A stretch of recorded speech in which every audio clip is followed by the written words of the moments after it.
Hi, my name is Jim and I was retired. In the past week, I've seen a lot of debate on the internet about filing strategies for Social Security. There's a lot of confusion about what happens when one spouse files at 62 and another waits for 70. When does the spousal benefit kick in? Does the one filing at age 62 get a bump up to 50% of the full retirement age benefit when the other spouse files or not? Still another internet posting asked about the break even of about 12 years for filing from 67 or 70. Does it pay off? Well, so in this week, I thought I'd review Social Security answering some of the thorny questions. Stay tuned. Now, I'm waiting for 70, and my wife is waiting for 67 so that she can collect the maximum spousal benefit for our DIY retirement. I'm waiting for 70 as well so that she'll be guaranteed the largest survivor benefit that I can give her. Now, I'm going to review some of the things married couples need to keep in mind, and I'll try to answer some of those thorny questions along the way here. Now, I'm sharing what I've learned in my DIY retirement. We are married, filed jointly. If you're making choices based on your plans and you're single, and you need the money earlier than 70, or if you have a family history that suggests you may not make it to your 80s and 90s, then by all means, file early for Social Security.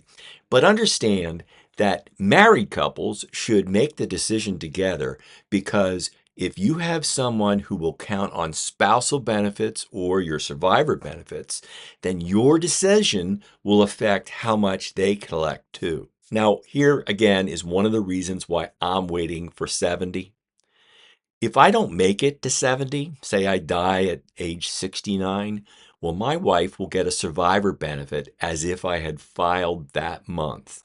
At 70, I'll file, and then she'll be guaranteed the maximum survivor benefit that I can provide. Now, if you are single, the trade-off is pretty simple. Based on actuarial science, you're likely to get as much from the Social Security Administration by filing at 62 at a lower benefit for more years as you would for waiting till 70 for maximum benefits, well, for fewer years. Now, that's all based on average mortality rates based on your age. The Social Security Administration has it all figured out.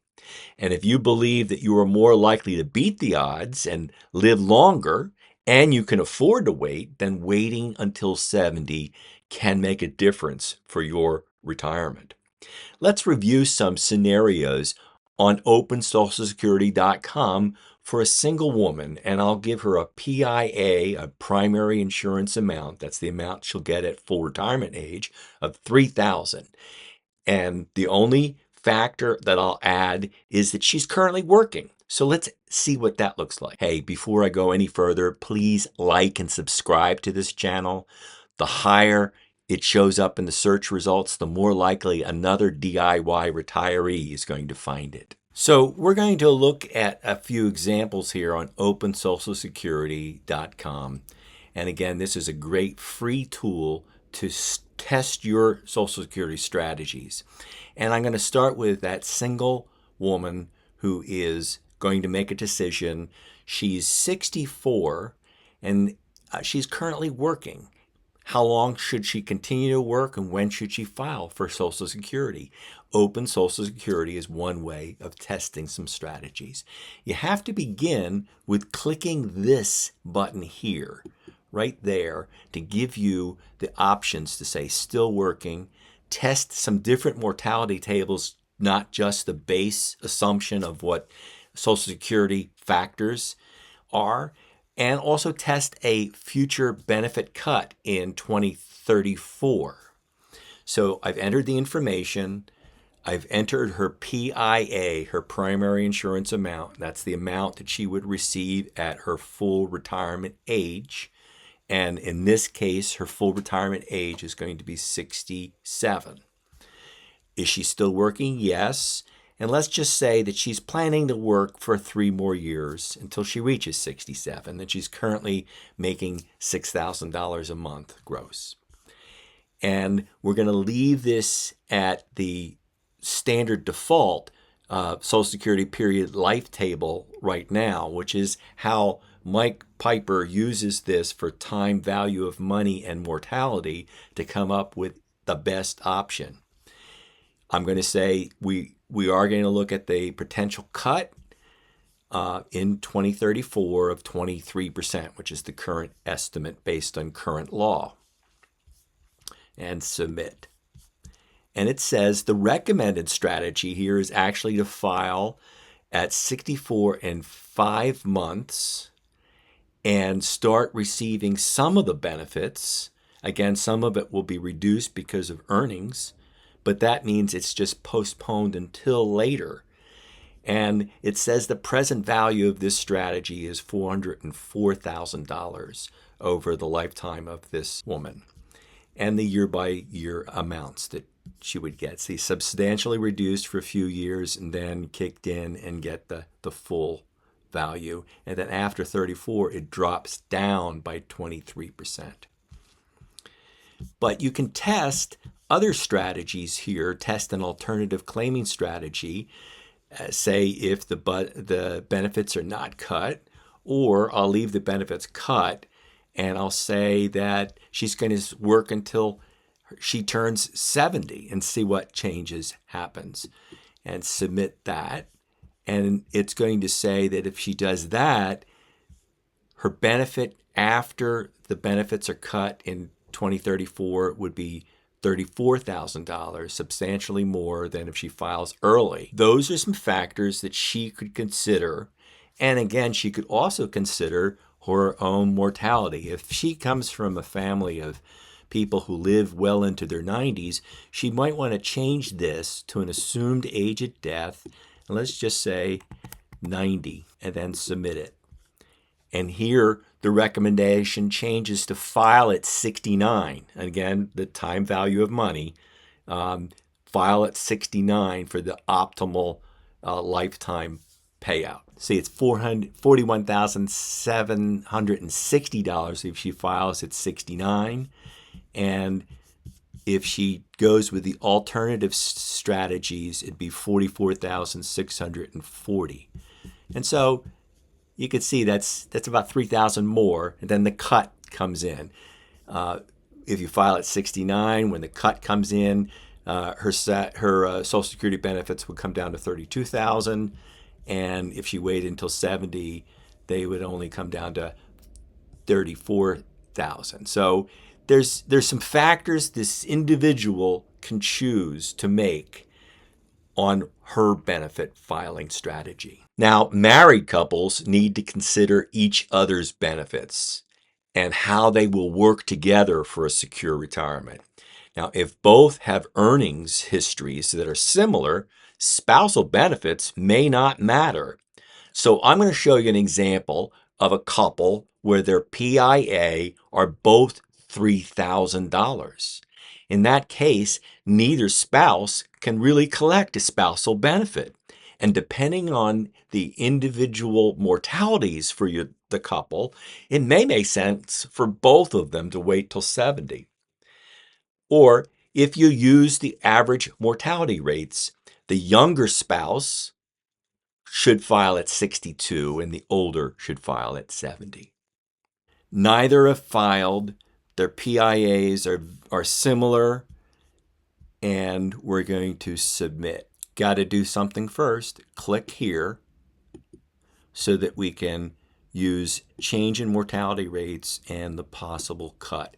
I'm not going to have either of these two working individuals right now. They're both retired, just waiting to decide when to take Social Security, and then submit. Mike Piper's first response here is that the spouse, the younger spouse, files at now 62 and 4 months, and that the older spouse files at 70, even though their PIAs are the same. But again, this is using Social Security's assumptions of their own mortalities for the couple. Let's see what happens when you change that. We're going to change this to an assumed age at death, and we're going to say 90 for the male and assumed age of death 95 for the female, and submit. And here it's going to come up with the decision that you file at age 70 and your spouse files just a little bit earlier than that at age 69 and 3 months. And again, time value of money. This is also assuming no cut in 2034. If you want to go ahead and assume that, you can assume this, leave these as default, and submit again and see what happens. And so assuming the cut, the recommendation is for the spouse to file at 66 and 2 months, and that the male files at age 70. So again, if there's a cut, that changes the calculus as well. But if you look at this year-by-year benefit analysis with these two PIAs that are very close, you can see that the spouse's spousal benefit never kicks in. It's always based on the earnings of that worker because she's earned too much. But if the earnings histories of a married couple are different, then they also need to consider how the benefits would work with spousal benefits. If the older worker, for instance, has a PIA of 3,000 and the younger spouse has a PIA of 1,125, then spousal benefits will matter. And by the way, break-even calculations don't fully capture the importance of spousal and survivor benefits. And if you go back to one of my earlier videos, right up here, you'll see that I worked out a spreadsheet to show that. So let's change this here to leave this at 3,000 and change this to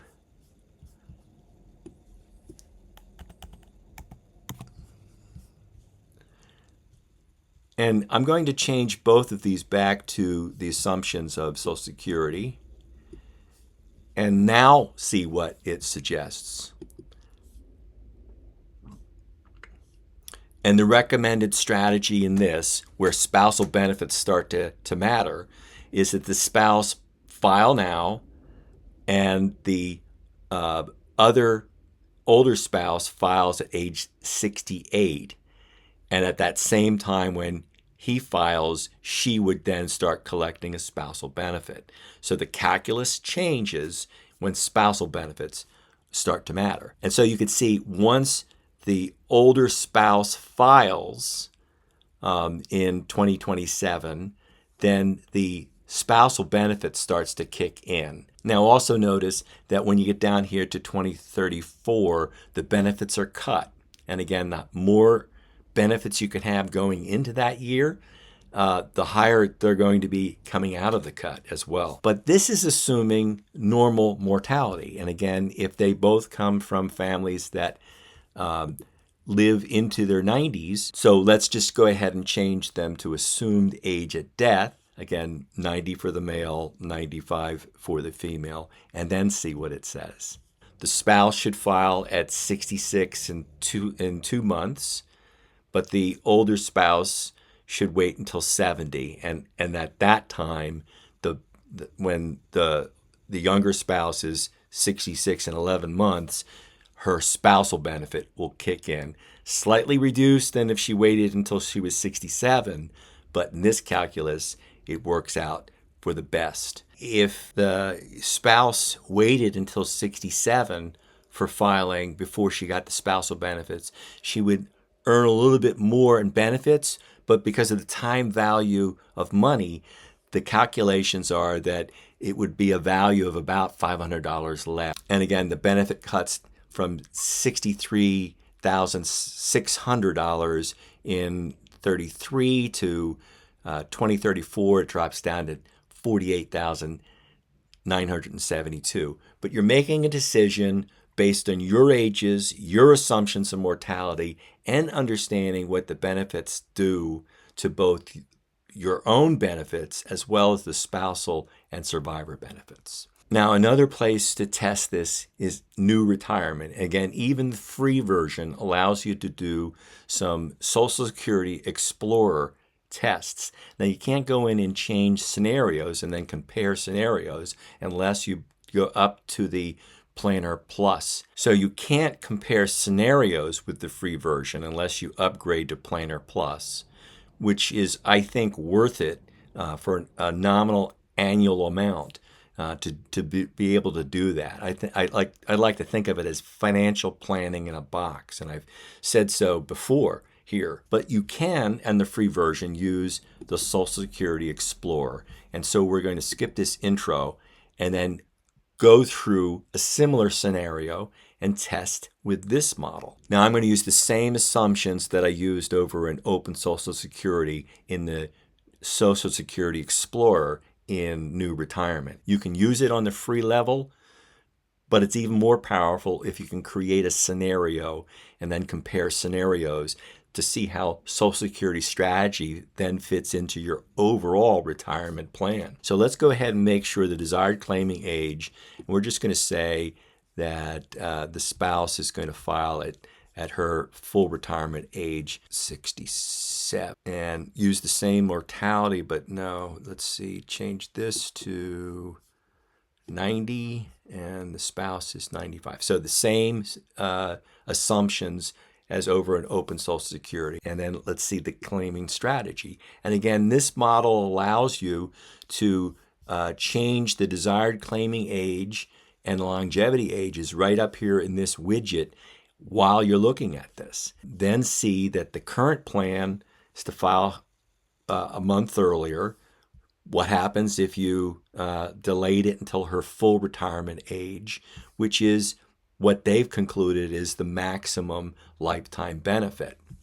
And again, they're not looking at the time value of money the same way that Mike Piper is. And you can compare the monthly income the couple would get. Here's the current plan. Here's the desired claiming age. And here's the maximum. And so the desired claiming age of waiting one more month to file, you can see in the lifetime benefits yields just a little bit more. So it's a matter of choice. I will conclude with my standard warning. I am not a financial planner. I am not a Social Security expert. I am not an accountant. I have no initials after my name, so take these as entertaining ideas from one educated consumer to another. Always do your own due diligence and seek out a professional if you need one.